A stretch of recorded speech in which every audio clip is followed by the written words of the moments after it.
Tadjahao! Aujourd'hui je vais vous parler de la gastronomie chinoise. Mais avant de commencer, n'oubliez pas de cliquer sur le bouton s'abonner juste en dessous pour vous abonner à ma chaîne YouTube et recevoir toutes mes vidéos dès qu'elles sortent. On commence tout de suite. En Chine, il existe énormément d'habitudes culinaires et de plats différents car le territoire est très vaste et il existe de nombreuses provinces dans lesquelles il y a des spécialités différentes. Donc la nourriture que l'on mangera en Chine va vraiment dépendre de l'endroit où l'on se trouve. Dans la gastronomie chinoise, il existe 5 saveurs principales qui sont acides, amères, épicées, sucrées et salées. Donc ces 5 saveurs sont les saveurs principales de la cuisine chinoise et elles se répartissent un petit peu sur tout le territoire. Bien sûr, la situation géographique de l'endroit dans lequel on se trouve va influencer la nourriture que l'on va manger là-bas. Par exemple, Shanghai, qui se trouve plutôt en bord de mer, aura beaucoup de plats à base de fruits de mer. Ou encore dans le nord-ouest de la Chine, on mangera plutôt du mouton.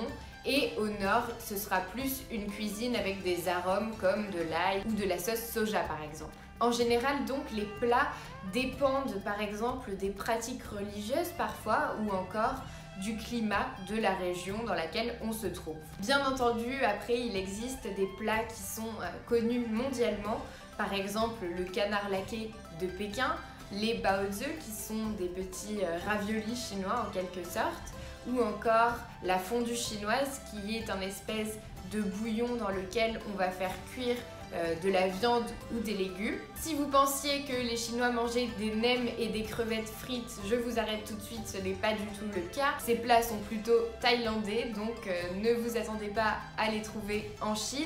Et pour le riz cantonais, on le trouvera simplement dans la région de Canton justement. Il existe ensuite des spécialités qui sont quelque peu surprenantes en Chine pour les étrangers, notamment la soupe de nid d'oiseau comestible dont j'ai parlé dans une autre vidéo également, mais encore les pâtes de poulet ou encore le tofu puant.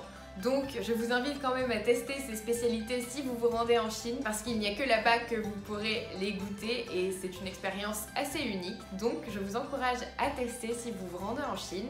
Et voilà, c'est tout ce que je voulais vous dire pour cette vidéo. J'espère que ça vous a plu. Si c'est le cas, n'hésitez pas à aimer cette vidéo, partagez-la, commentez-la pour me dire quel plat chinois vous préférez.